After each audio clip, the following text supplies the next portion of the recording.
Moving on, communication and authority are also incredibly important to understand in your agile transformation, because how you handle these two things and how these two things change can create resistance. So starting with some communication, lack and poor communication is one of the highest reasons for project failure. So the project managers among us will probably be quite well versed in all the failure reasons for projects, and communication is often cited as the number one reason.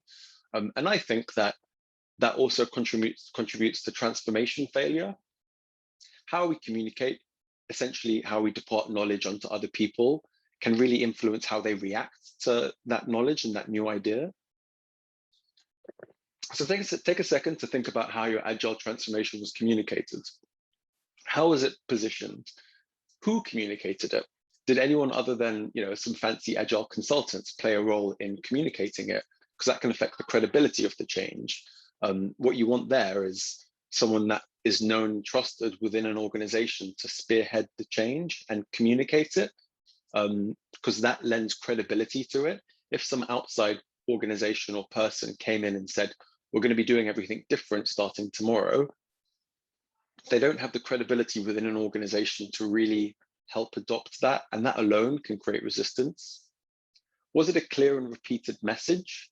How many times did you repeat the message about what it is? There's a rule of 7 that you have to say, if you want people to really understand something, you need to say it 7 times in 7 different ways.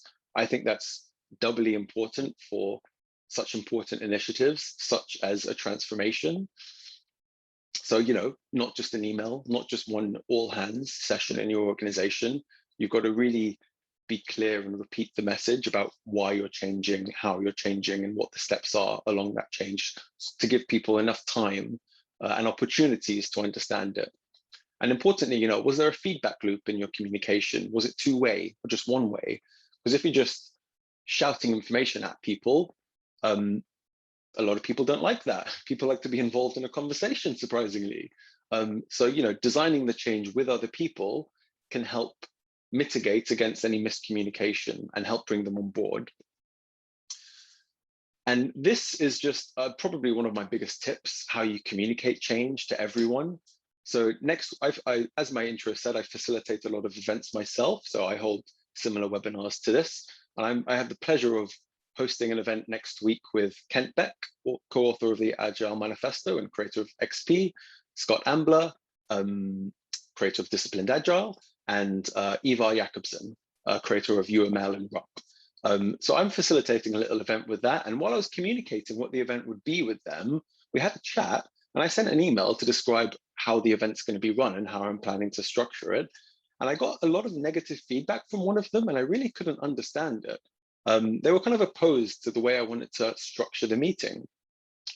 And I was a bit taken aback, and I didn't understand where the resistance was coming from, because I thought I was clear. I thought what I proposed made sense.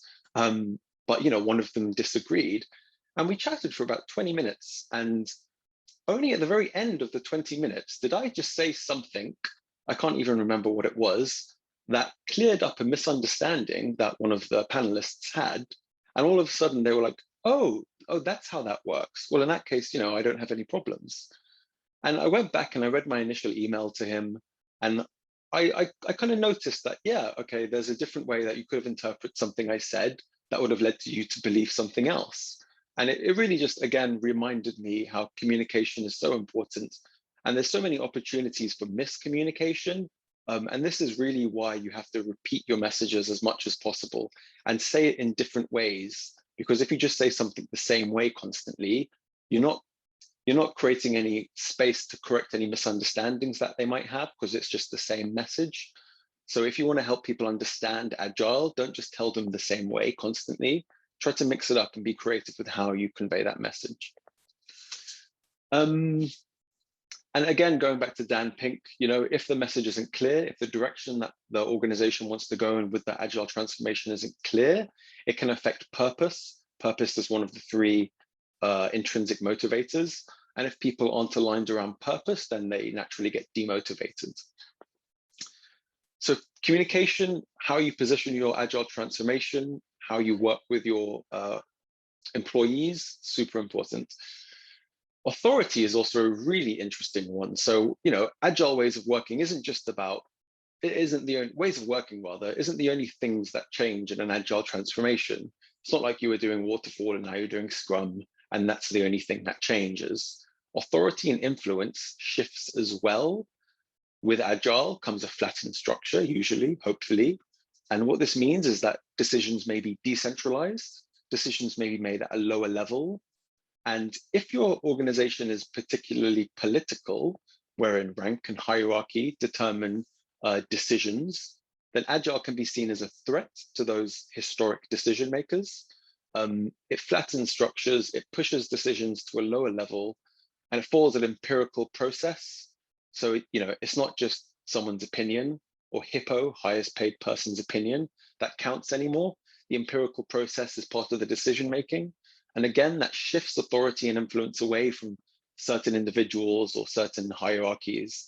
And that can all be seen as a threat. And that can create resistance. So keep in mind that agile isn't just about ways of working, it affects the softer things that we can't see, like authority and influence as well.